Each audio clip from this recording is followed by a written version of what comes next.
Hello, ladies and gentlemen. Thanks for tuning in. I am Donavon Lace, and this is 10 Minutes of Truth, registrationx.net news. We're going to be talking about Maslow's hierarchy of needs today. I think a lot of people are affected by this, but especially people on the registry. Very, very important stuff going on. We're going to watch a clip explaining what it is, and then we're going to talk about it a little bit. Hi, I'm Holly Hancock, here today with About.com to give you an overview of Maslow's hierarchy of needs. You're probably wondering, who's Abraham Maslow? Well, Maslow was a researcher and a pioneer in the field of psychology in the 50s who was seeking to synthesize a large amount of information about research related to human motivation.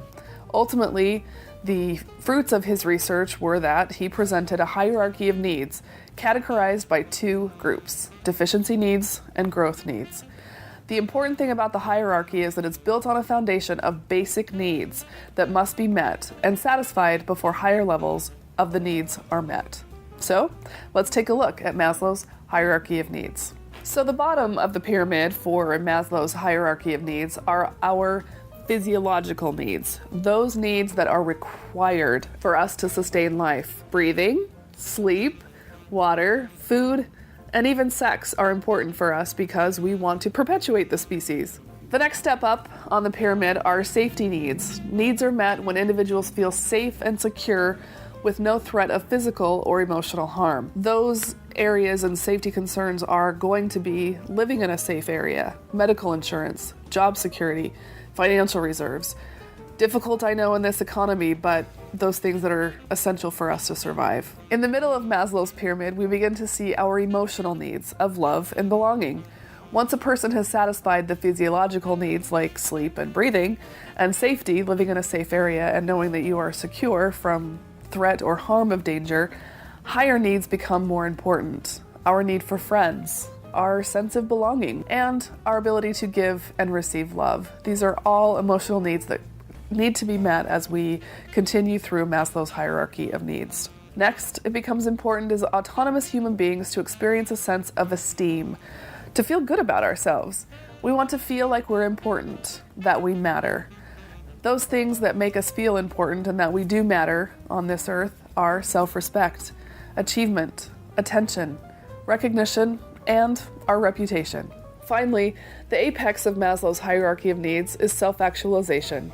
Self-actualization has been defined by self-help gurus and psychologists the world over.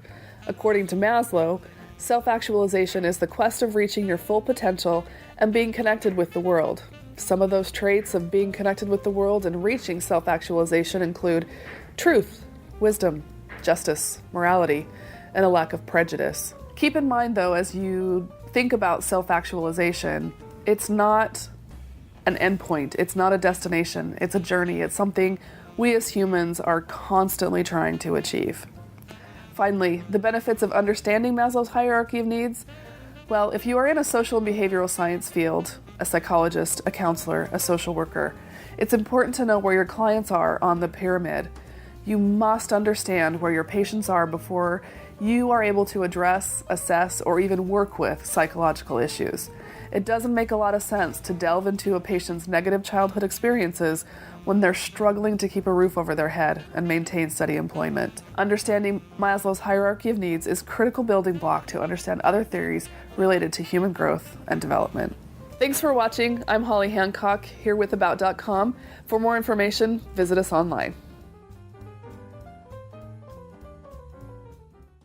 I'd like to start by letting you know who I'm advocating for. I'm advocating for those people whose situations occurred prior to the registry, and the registry is being retroactively applied to them.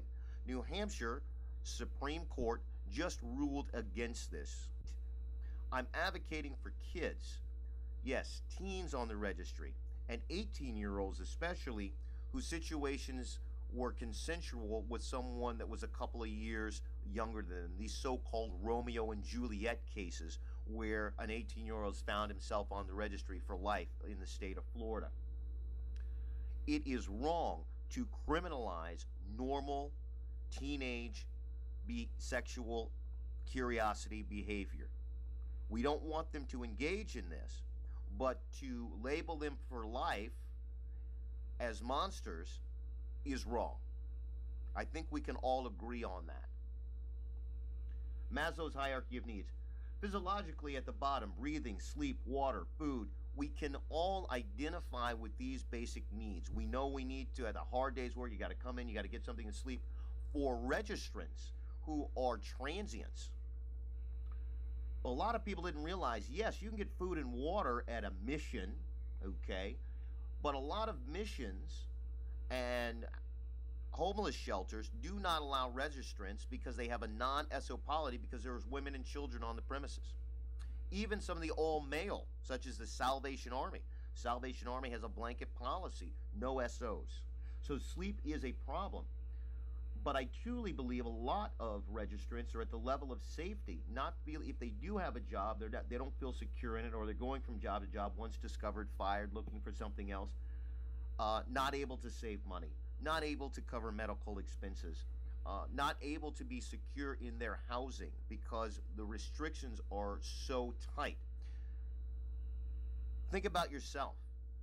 I remember a time that my father and my father's father would go to a company and you knew you were going to be with that company forever, right? Until you're retired. You know, if you're Lockheed, General Motors, things like that. Not so true today. Today, there is no job security.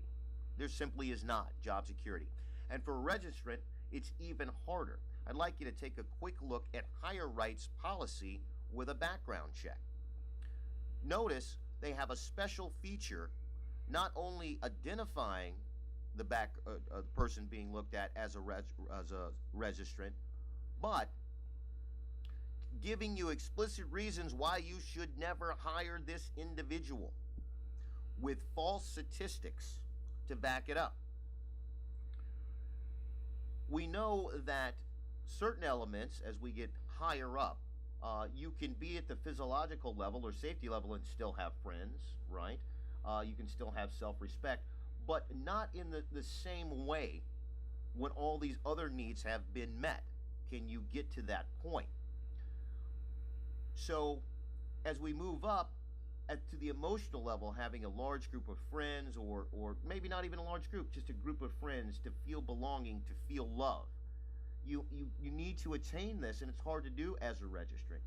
To move up to the level of esteem where you have that self-respect, and you're doing some things in your work and your personal life that allow you the achievement, attention, and recognition, and give you that positive reputation to be a well-rounded individual. And that's what we are asking registrants and felons as well to do as they reintegrate back into society. The registry originally had collateral damage. Because you were on the registry, it was hard to get a job, it was hard to reintegrate back in, hard to find housing, people didn't want to rent to you. But now the registry is mandating where you can live, making it hard. And a lot of these places are rural areas, the buses don't run, so it makes it hard to find or get back and forth to work if you have a job. So the registry every year expands with restrictions, and I'm just naming a few. It fundamentally blocks a person from ascending up on Maslow's hierarchy of needs, so you never reach self-actualization. And this is something we can all identify with: truth, wisdom, justice, morality, and a lack of prejudice. For a registrant who is no threat to society, years has gone by. You say an 18-year-old in 25 years has gone by since the incident has occurred. It's prejudice because your name is plastered out on the internet. Everybody knows about it. And the accusation is false, that you are a threat to society. There's no morality in that, because it's morally wrong to do that to someone, to falsely accuse someone of something. So that ties into justice, or lack of, okay? And truth and wisdom are totally devoid, because the accusations that you are a threat to society, or this person is a threat to society, are 100% false in the cases where we have teens on the registry, people's whose incidents occurred prior to the enactment of the registry and no crime has occurred since that incident. 20 years has passed, 15 years has passed. They are no threat to society. So there's no truth in what's being said. There's no wisdom in leaving them on the registry. Okay? There's no wisdom in that. And that is certainly not just. Which brings me back to prejudice. Think about where you're at on Maslow's hierarchy of needs.